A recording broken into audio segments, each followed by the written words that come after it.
الله وبركاته. بسم الله الرحمن الرحيم والصلاة والسلام على رسوله الكريم نبينا محمد وعلى آله وصحبه أجمعين أما بعد. جیسا کہ ہم دیکھ رہے تھے کہ مصنف ناؤنز کے متعلق باب باندھتے ہیں اور اس میں کہتے ہیں کہ جو مرفوعات ہوتے ہیں یعنی وہ اسماء جو مرفوع ہوتے ہیں، رفع کی حالت میں ہوتے ہیں، وہ 7 قسم کے ہوتے ہیں، اور اس میں سے مصنف پھر ہر ایک قسم کے متعلق الگ الگ ایک باب باندھتا ہے، جس میں سے ہم 2 باب دیکھ چکے ہیں، باب الفاعل اور باب المفعول الذي لم يسمى فاعله، جس کو نائب فاعل کہتے ہیں۔ اب مصنف رحم اللہ تیسرا باب باندھتے ہیں مرفوعات کے متعلق، اور وہ ہے باب المبتدا والخبر، باب المبتدا والخبر، یہ باب اور مبتدا اور خبر کے متعلق ہیں جو دونوں مرفوع ہوتے ہیں، جیسا کہ ہم آج دیکھیں گے انشاءاللہ تعالی۔ الامام محمد ابن محمد ابن آجرام رحم اللہ بیان کرتے ہیں، المبتدا هو الاسم المرفوع العاری عن العوامل اللفظیہ، والخبر هو الاسم المرفوع المسند الیہ نحو قولک زید قائم والزیدان قائمان والزیدون قائمون۔ مصنف بیان کرتے ہیں کہ مبتدا اس اسم کو کہتے ہیں جو مرفوع ہوتا ہے اور عاری ہوتا ہے، یعنی خالی ہوتا ہے ان عوامل سے جو لفظی عوامل ہوتے ہیں، جیسا کہ ہم اس سے پہلے دیکھ چکے ہیں کہ عوامل جمع عامل ہیں، اور عامل کبھی لفظی بھی ہوتا ہے اور کبھی معنوی بھی ہوتا ہے، جو ہم اس سے پہلے شروعات میں دیکھ چکے ہیں۔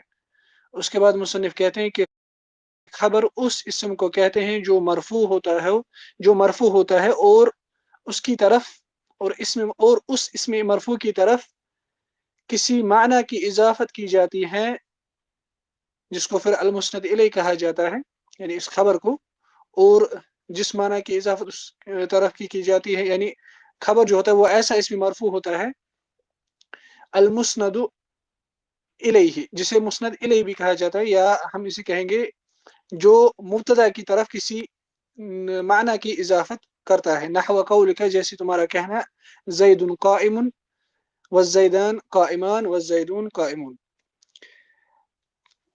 مصنف یہاں پہ مبتدا کی ڈائریکٹ اصطلاحی تعریف بیان کرتے ہیں کہ یہ ایسا اسم ہوتا ہے جو مرفوع ہوتا ہے اور لفظی عوامل سے خالی ہوتا ہے۔ لغت میں مبتدا اسم مفعول ہے، یہ نکلا ہے ابتدأ یبتدئ، افتعل یفتعل، اسی میں سے یہ نکلا ہے اسم مفعول کے وزن پہ المبتدأ۔ مبتدا ہر اس چیز کو کہتے ہیں لغت میں ما یبتدأ به، جس سے شروعات کی جاتی ہے، یا وما یأتی اولا فی الغالب، جو غالباً پہلے آتا ہے، شروعات میں آتا ہے، اسے مبتدا کہتے ہیں۔ مگر یہاں پہ مراد ہے مبتدا سے علم نحو میں کہ یہ اسم ہے، نمبر 1 یہ اسم ہے، مبتدا اسم ہوتا ہے جس سے فعل الحرف باہر نکلتا ہے، فعل اور حرف کبھی مبتدا نہیں ہو سکتا۔ جو مصنف نے کہا کہ یہ اسم ہوتا ہے، اس کا مطلب فعل اور حرف اس سے باہر نکلتا ہے، وہ کبھی مبتدا نہیں ہو سکتے، کیونکہ فعل جب آئے گا تو وہ جملہ فعلیہ بنے گا، اگر جملہ فعلیہ کلام کی شروعات میں ہوگا۔ اس کے بعد مصنف کہتے کہ یہ مرفوع ہوتا ہے جس سے مجرور اور منصوب باہر نکلتا ہے۔ اور مبتدا کیسے مرفوع ہوتا ہے؟ مبتدا جیسے ہم اس سے پہلے کہہ چکے ہیں کہ مبتدا ابتدا سے مرفوع ہوتا ہے، اس کا جو عامل ہوتا ہے وہ معنوی ہوتا ہے، وہ لفظی کوئی عامل نہیں ہوتا ہے، اس پر کوئی لفظی ایجنٹ داخل نہیں ہوتا ہے جو اس کو مرفوع بناتا ہے۔ اور یہ ہم اس سے پہلے دیکھ چکے کہ العوامل لفظیہ اور العوامل المعنویہ، اس میں کیا فرق ہے۔ اس کے بعد مصنف کہتے ہیں کہ العاری عن العوامل اللفظیہ، کہ یہ جو مبتدا اسم مرفوع ہوتا ہے یہ ایسا مرفوع اسم ہوتا ہے جو خالی ہوتا ہے لفظی عوامل سے، یعنی اس پہ کوئی لفظی عامل داخل نہیں ہوتا ہے جو اس کا اعراب تبدیل کرے، یعنی جس کی وجہ سے یہ مرفوع بنے، یا جس کی وجہ سے یہ کوئی، یعنی جب تک یہ مبتدا ہے یہ مبتدا مرفوع رہے گا، اور اس پہ کوئی حرف جر یا حرف نصب وغیرہ داخل نہیں ہوگا تب تک جب تک ہم اسی مبتدا کہیں گے۔ اگر یہ مبتدا ہے تو اس پہ حرف جر اور حرف ناصب داخل نہیں ہوگا کیونکہ یہ مبتدا مرفوع ہے۔ مگر یہاں پہ ایک اہم فائدہ ہے، اب کوئی کہہ سکتا ہے کہ کبھی ہم دیکھتے ہیں کہ مبتدا پہ حرف جر داخل ہوتا ہے، وہ پھر کیا ہوتا ہے؟ اس کا جواب یہ ہوتا ہے کہ حرف جر جو ہوتا ہے، حرف جر 3 اقسام کے ہوتے ہیں. اس کی ہم ڈیفینیشن یہاں پہ نہیں بیان کریں گے، مگر فی الحال آپ یہ تقسیم یاد رکھیے گی کہ حرف جر 3 اقسام کے ہوتے ہیں. ایک تو ہوتا ہے حرف جر اصلی. حرف جر اصلی یعنی جو حرف جر سیدھا کسی لفظ پر داخل ہوتا ہے پھر وہ اس کا مجرور بنتا ہے، جیسے فی البیت. اسی طرح الی الصین مثلا. دوسرے قسم کا حرف جر زائد ہوتا ہے، اسے حرف جر زائد کہتے ہیں. یعنی کہنا یہ ہے کہ کبھی مبتدا پہ حرف جر زائد داخل ہو سکتا ہے، حرف جر زائد داخل ہو سکتا ہے. اس کی مثال ہے نبی اکرم صلی اللہ علیہ وسلم کا ایک حدیث ہے، بحسب امرئ من الشر ان يحقر اخاه المسلم. بحسب امرئ من الشر ان يحقر اخاه المسلم. دیکھیں یہاں پہ جو بحسب، حسب جو یہاں پر ہے یہ مبتدا ہے. ان يحقر اخاه المسلم وہ پھر جو مصدر معول ہے، ان يحقر اس کی تعویل مصدر میں ہوگی، وہ اس کی خبر ہے.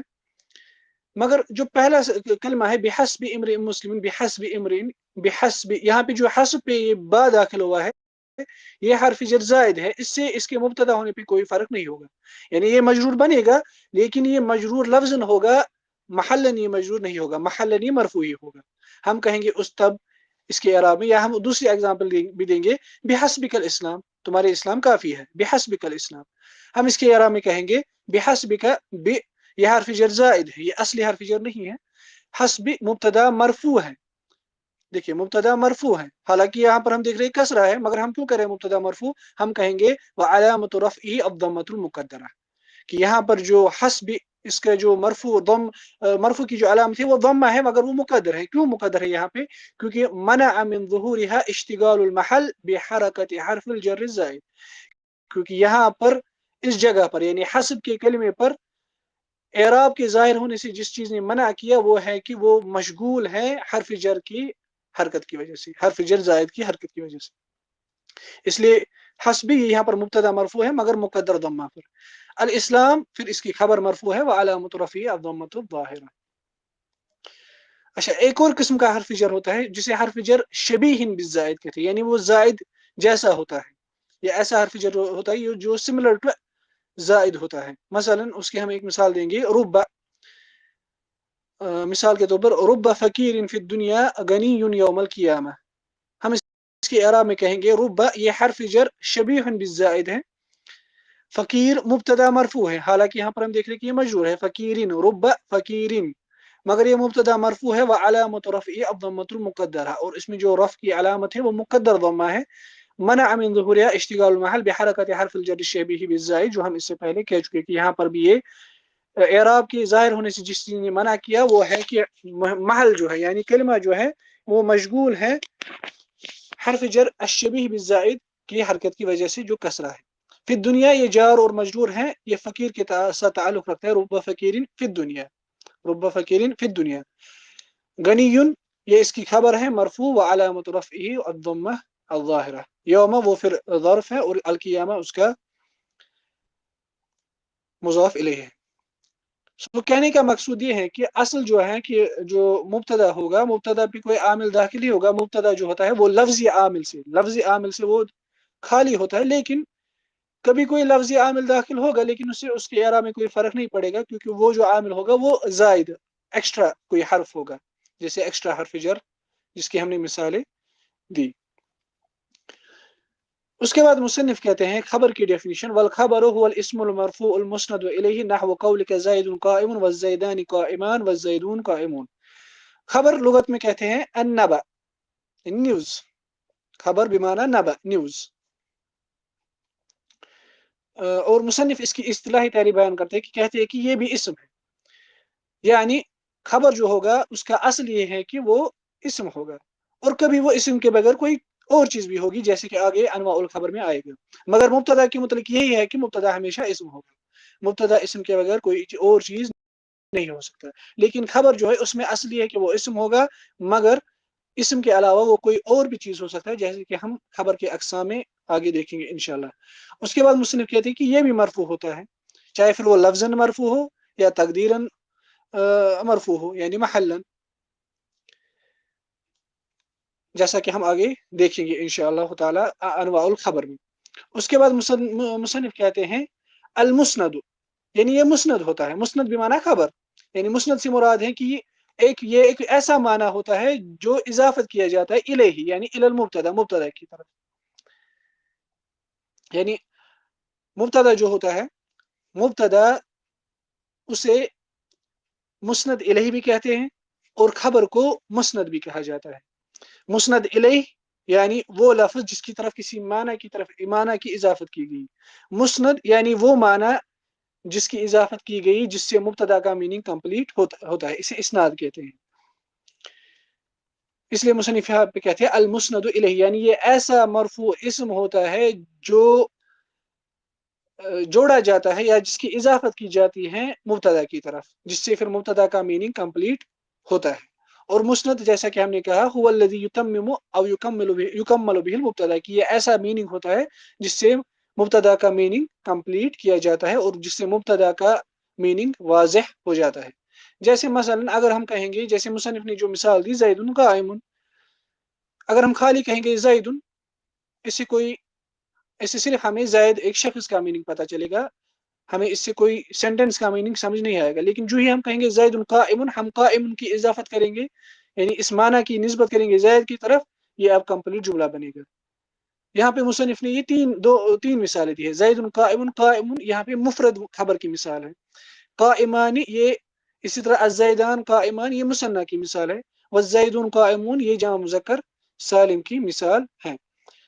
اچھا، دوسرا ایک چیز اس سے یہ تعلق ہے کہ وہ یہ ہے کہ یجب ان یوافق الخبر المبتدا فی تذکیرہ وتأنیسہ وفی جمعہ وافرادہ وتثنیتہ، کہ جو مبتدا ہے یا جو خبر ہے وہ مبتدا کے موافق ہونا چاہیے اس کے مذکر اور مؤنث ہونے میں، اس کے جمع یا مفرد یا مثنیٰ ہونے میں، یعنی اگر مبتدا مفرد ہوگا خبر بھی مفرد آئے گا، اگر مبتدا مثنیٰ ہوگا خبر بھی مثنیٰ آئے گا، اگر مبتدا جمع ہوگا خبر بھی جمع آئے گا۔ اس کے بعد مصنف کہتے ہیں والمبتدا قسمان، کہ مبتدا جو ہوتے ہیں وہ مبتدا جو ہوتا ہے وہ بھی دو قسم کا ہوتا ہے، جیسے اس سے پہلے باب میں مصنف کہتے ہیں کہ فاعل بھی دو قسم کا ہوتا ہے، ظاہر و مضمر۔ فالظاہر، ظاہر جو ہے ما تقدم ذکر، ظاہر وہی ہے جس کا پہلے ذکر ہو چکا، یعنی ظاہر ایک سیدھا ایک اسم نون، یعنی امر زید وغیرہ بیت وغیرہ جو اس سے پہلے ہم کہہ چکے۔ اور مضمر سے یہاں پہ مراد ہے الضمیر المنفصل، مضمر سے یہاں پہ مراد ہے وہ ضمیر جو ضمیر منفصل ہے، خاص ضمیر متصل یہاں پہ مراد نہیں ہے۔ یہاں پہ جو مبتدا کے مضمر ہونے سے مراد ہے وہ ہے ضمیر منفصل، جو 12 ضمیر ہے، انا، نحن، انت، انتی، انتما، انتم، انتن، ہوا، ہی، ہما، ہم، ہن۔ مثال کے طور پر انا قائم، نحن قائمون، نحن قائمان، انت قائم وغیرہ۔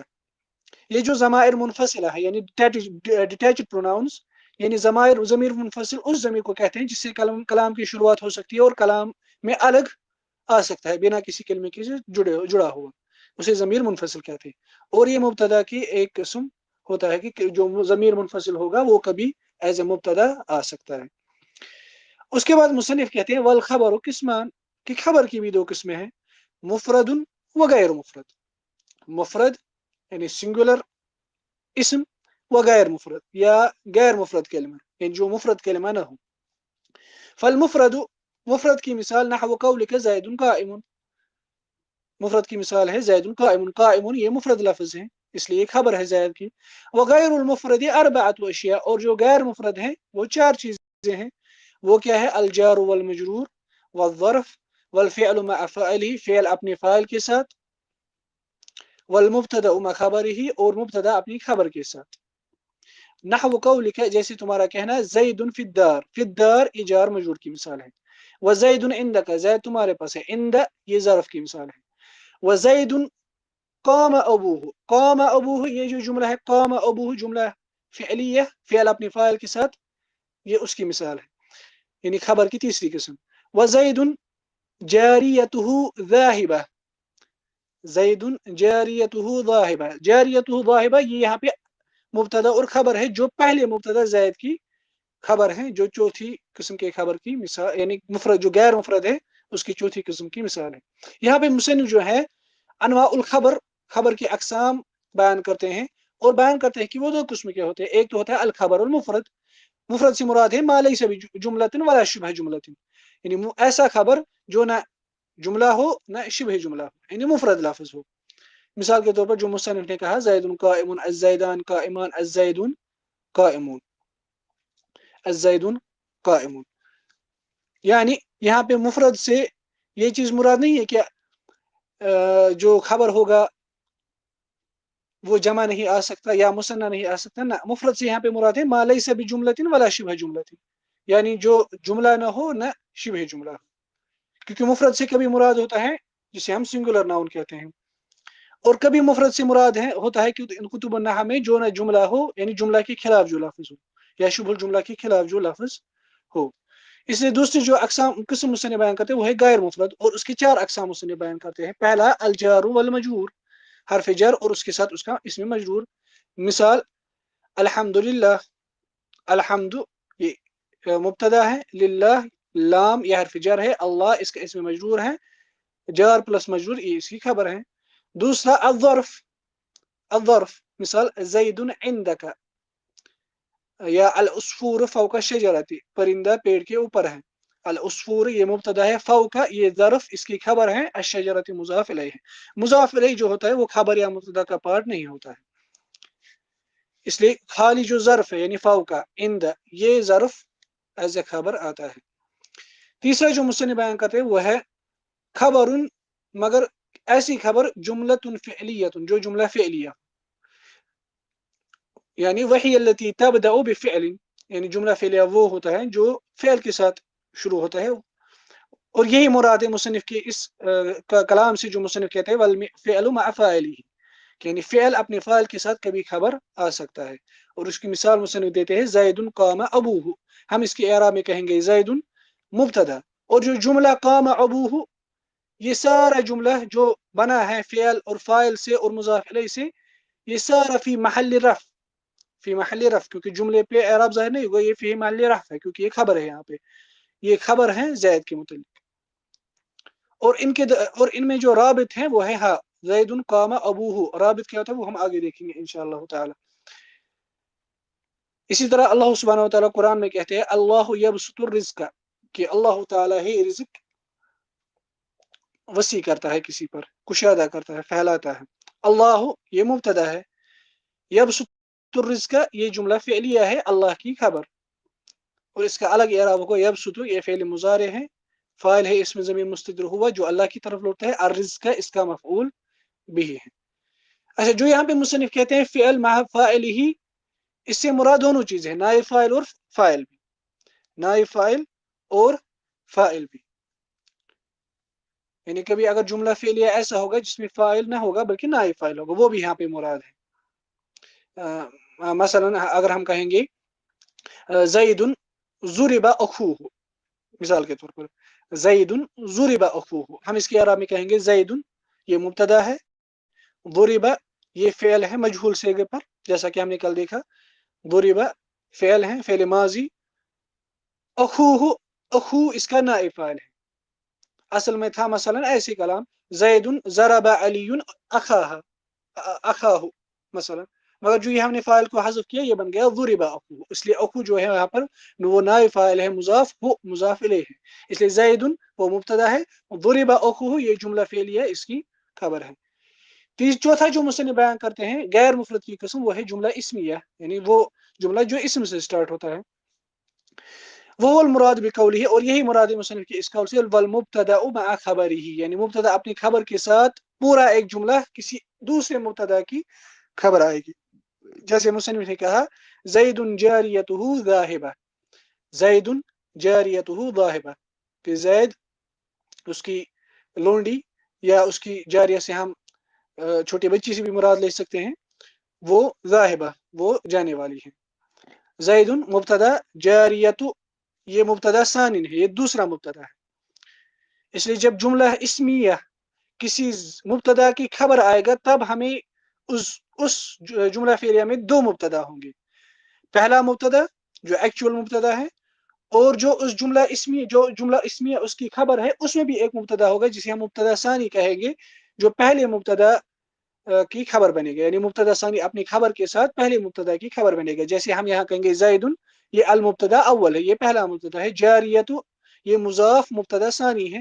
ہو اس کا مضاف الیہ ہے. ذاہبۃ اس کی خبر ہے. جاریت ذاہبۃ مبتدا ثانی پلس اس کی خبر، یہ سارا جملہ بنے گا خبر زید کی. یہاں پہ اب یہ ایک مسئلہ ہے کہ جو جملہ ایز اے خبر آئے گا، چاہے وہ جملہ فعلیہ ہو یا جملہ اسمیہ ہو، اس میں ایک رابط ہونا چاہیے. یعنی ایک ایسا چیز ہونا چاہیے، ایک ایسا کنیکٹر ہونا چاہیے جو خبر کو مبتدا کے ساتھ کنیکٹ کرے گا. کیونکہ ہم نے دیکھا کہ جب پورا ایک جملہ کسی مبتدا کی خبر آتا ہے، اس میں پھر دو جملے آ جاتے ہیں. ایک تو بڑا جملہ مبتدا پلس اسمال جملہ، اور اندر سے اپنا جملہ. اور اس اندر سے جو جملہ ہوتا ہے، جو خبر آتا ہے، اس کو مبتدا کے ساتھ جوڑنے کے لیے کوئی کنیکٹر ہونا چاہیے جسے رابط کہتے ہیں. اور جو رابط اس جملے کو، اس خبر کو اپنی مبتدا کے ساتھ جوڑے.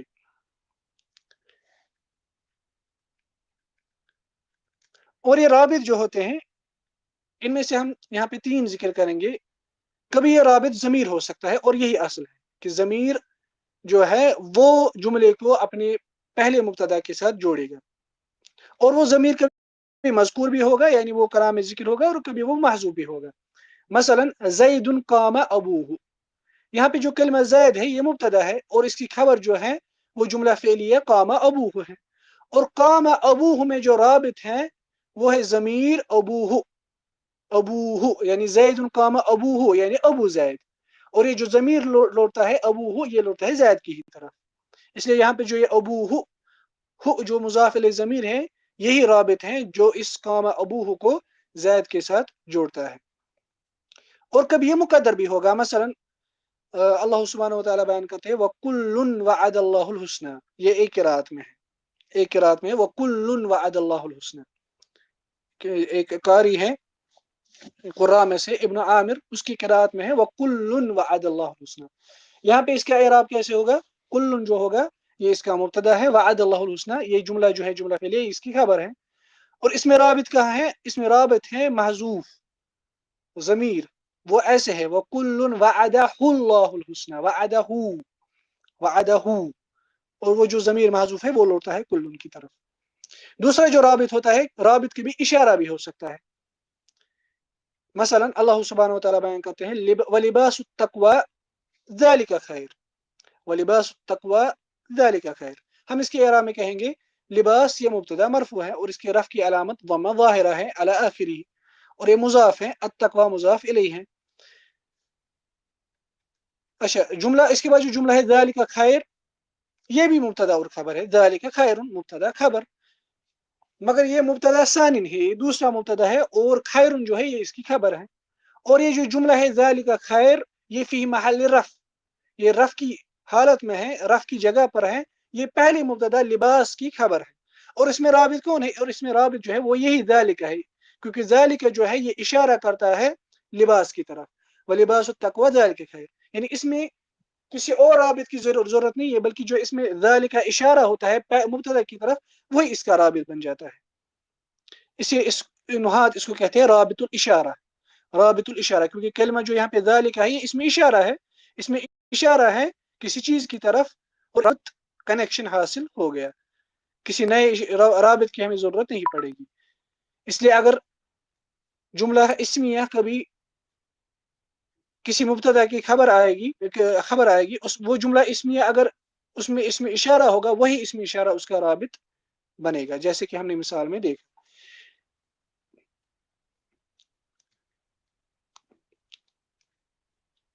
اسی طرح تیسری قسم کا ایک اور رابط ہوتا ہے کہ مبتدا کو اپنے لفظ کے ساتھ واپس رپیٹ کیا جاتا ہے،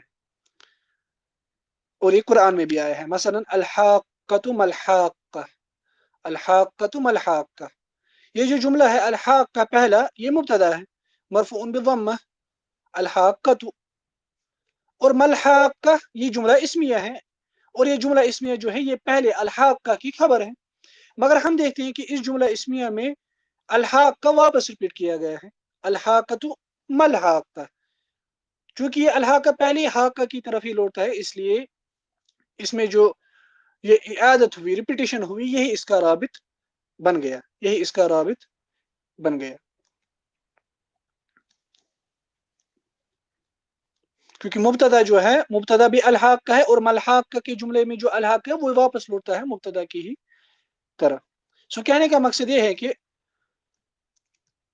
اگر خبر جملہ ہوگا، اگر خبر جملہ ہوگا، اس جملے میں کوئی رابط ہونا چاہیے، کنیکٹر ہونا چاہیے جو اس جملے کو پہلے مبتدا کے ساتھ، بڑے مبتدا کے ساتھ جوڑے، اور اس میں اصل یہ ہے کہ وہ ضمیر ہونا چاہیے، جیسے ہم نے دیکھا زید قام ابوہ،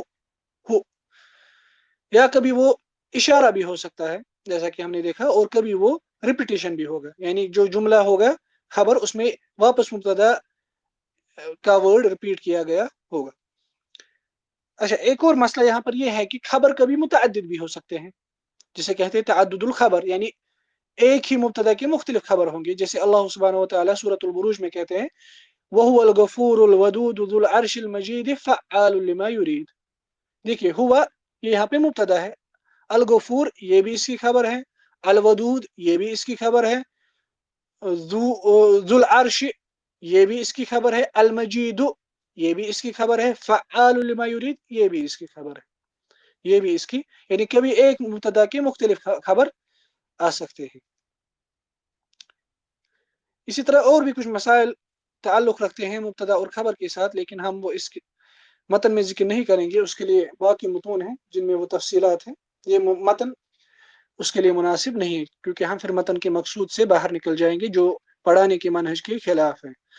اس کے بعد مصنف ایک اور باب لاتے ہیں جو ہم انشاءاللہ اصل میں کل پڑھیں گے، مگر اس کے متعلق ہم پہلے یہ انٹروڈکشن دیکھیں گے۔ مصنف بیان کرتے ہیں باب العوامل الداخلۃ علی المبتدا والخبر، یہ باب ان عوامل کے متعلق ہے جو مبتدا اور خبر پہ داخل ہوتا ہے، اور کلام کا تکمل ایسے ہوگا، اور پھر مبتدا کا خبر کا جو حکم ہوتا ہے وہ منسوخ ہو جاتا ہے، اس کے بعد وہ مبتدا اور خبر نہیں رہ جاتے۔ بیان کرتے ہیں وہی ثلاثۃ اشیاء، وہ تین چیزیں ہیں، کانا و اخواتها، کانا اور اس کی بہنیں ہیں، و ان و اخواتها، ان اور اس کی بہنیں، اخوات سے مراد ہوتا ہے نظائرها، یعنی ان جیسے اور کچھ کلمات، کانا جیسے اور کچھ کلمات۔ اسی طرح تیسرا جو ہوتا ہے وہ ظننت و اخواتها، وہ ظننت یا ظن و اخواتها، ظن اور اس کی بہنیں ہیں۔ یہاں پہ جو مصنف ہیں وہ شروع کرتے ہیں ان عوامل کے متعلق تفصیل ذکر کرنا جو مبتدا اور خبر کے جو حکم ہوتا ہے وہ اس کو منسوخ کر دیتے ہیں، اس لیے نحات ان کلماتوں کو کہتے ہی ہیں نواسک، کانا واخواتها، ان واخواتها اور ون واخواتها، ان سب کو کہا جاتا ہے النواسک۔ النواسک جمع ناسک، ناسک اصل میں لغت میں کہتے ہیں الرافع المزیل، یہ جو کسی چیز کو اوپر اٹھاتا ہے یعنی اس کو زائل کر دیتا ہے، ختم کر دیتا ہے۔ ان میں سے جو کانا و اخواتها ہے اور جو ظن و اخواتها ہے وہ افعال ہے، اور ان کو افعال ناقصہ کہا جاتا ہے، جیسے ہم آگے دیکھیں گے انشاءاللہ تعالی، انہیں افعال ناقصہ کہا جاتا ہے۔ افعال ناقصہ کیوں کہا جاتا ہے؟ کیونکہ یہ ایسے افعال ہوتے ہیں جو اپنے فاعل کے ساتھ معنی کمپلیٹ نہیں کرتے ہیں، بلکہ ان کے لیے مبتدا اور خبر کی ضرورت پڑتی ہے۔ یہ ایسے افعال ہوتے ہیں جو مبتدا اور خبر لیتے ہیں، اور پھر اس مبتدا کو کہتے ہیں اسم کانا، یا اسم ظن، یا مفعول ظن، اور جو اس کی خبر ہوتی ہے وہ بنتی ہے خبر کانا یا مفعول ظن، جیسے کہ ہم آگے دیکھیں گے انشاءاللہ تعالی۔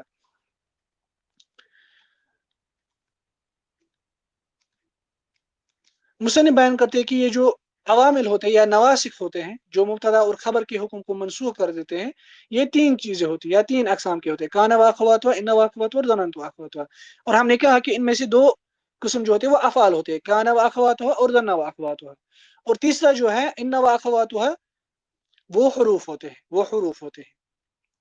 اور جب ان تین قسم کے عواملوں میں سے کوئی ایک مبتدا اور حکم خبر پر داخل ہو جاتا ہے، مبتدا اور خبر کا جو حکم ہوتا ہے وہ تبدیل ہو جاتا ہے، اب وہ مبتدا اور خبر نہیں رہتا ہے۔